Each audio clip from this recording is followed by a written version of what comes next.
à l'élégante invitation du prophète Joël Francis Tatou, nous dénonçons 3 allégations mensongères. La première allégation mensongère est que ceux qui se seraient convertis dans le véritable Christ n'ont pas reçu le pouvoir de devenir enfants de Dieu par la parole, mais par la lumière. Allégation numéro 2. Aucun verset, dit le prophète Joël Francis, dans les Écritures n'affirme que ceux qui sont convertis sont des enfants de la parole. Et qu'au contraire, la mère des convertis au véritable Christ serait plutôt la lumière. Troisième et dernière allégation pour la présente masterclass. Dans une prédication, le prophète Tatou déclare que l'iniquité est le péché incarné que Dieu ne pardonne pas. Voilà le tableau du menu pour aujourd'hui. Et si vous le voulez bien, attaquons tout de suite et démontrons en quoi ces allégations sont anti-bibliques. Nous devons le faire, non pas seulement parce que nous y avons été invités par le principal concerné, nous devons y faire parce qu'il est écrit que les Béréens, alors même qu'ils écoutaient et lisaient des colonnes comme Paul, Pierre, Jean, Jacques, Jude, chaque jour, quotidiennement, passaient au crible ce qu'ils avaient lu et entendu afin d'en vérifier la conformité et que c'est seulement après cet examen de conformité que les Béréens ajoutaient foi ou pas à une prédication. Ce serait un euphémisme que de déclarer que les chrétiens n'ont aujourd'hui rien à voir avec cet esprit et cette démarche béréen, que leurs dirigeants, prédicateurs souvent au nom pompeux, ne toléreraient pas et ne tolèrent absolument pas l'esprit béréen, qu'ils prennent comme une attaque personnelle, comme s'il n'y avait en définitive aucune différence entre les idées et une personne, entre votre prédication et votre personne en tant qu'être humain de chair et d'os, alors même qu'il est écrit que nous ne luttons point contre la chair et le sang, mais contre les esprits, contre les principautés, contre les dominations, c'est-à-dire contre les esprits qui inspirent et qui animent la fausseté et le mensonge.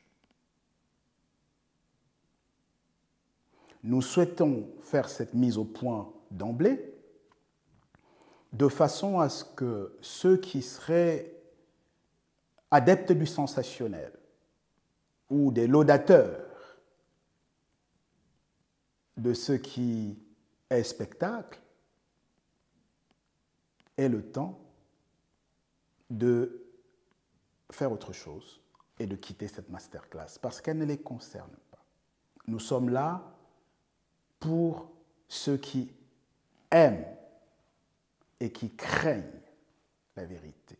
Conformément à Ésaïe chapitre 66, verset 2, « Voici sur qui, dit ce texte, je porterai mon regard, sur celui qui craint ma parole. » Il sera beaucoup question de parole aujourd'hui, y compris parce que la parole a été attaquée frontalement par le sieur Joël Francis Tatou, auquel nous réitérons ici notre respect et notre considération, au-delà de notre opposition vigoureuse et formelle à ces dires, à ces prédications, à ces enseignements, en tout état de cause, s'agissant des points que nous avons trouvés profondément antibibliques et donc problématiques.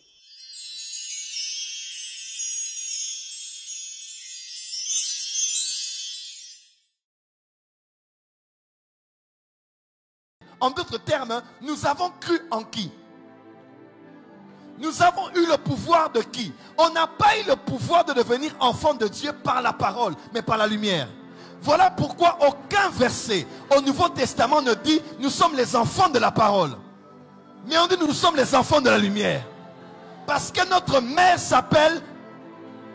je parle à quelqu'un qui est ici. Notre mère s'appelle... je parle à quelqu'un ici. Je dis notre mère s'appelle... Notre mère s'appelle... Je décrète et déclare, au milieu des ténèbres, tu vas régner. Ta lumière va briller. Dis à ton voisin, brille.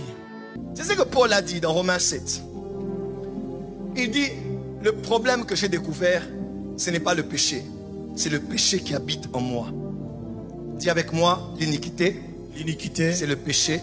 C'est le péché qui habite en moi. Qui habite en moi. Quelqu'un me suit? Amen. L'iniquité, c'est le péché que tu commets, que tu as commis et que tu commets encore et que, dont tu as pris plaisir, qui est devenu une seconde nature, qui s'est enregistré dans tes gènes, qui a atteint son paroxysme, qui est devenu une doublure de ta personne. Même lorsque tu n'es plus, c'est ça qui va poursuivre ta descendance. Car je suis l'Éternel qui punit les iniquités, pas les péchés, qui punit les iniquités des pères sur les enfants jusqu'à la 3e, 4e génération. Le problème n'est pas le péché. Le problème, c'est le péché qu'on a tellement pratiqué et qui s'est codifié en nous. C'est ce péché incarné-là que Dieu n'aime pas. On cherche Dieu en tâtonnant, mais on ne sert pas Dieu en tâtonnant. Dans Actes, il est écrit que Dieu a permis que tous les hommes le cherchent, même en tâtonnant. On peut tâtonner même en cherchant Dieu. Mais on ne tâtonne pas en servant Dieu. Oussa est mort pour ça.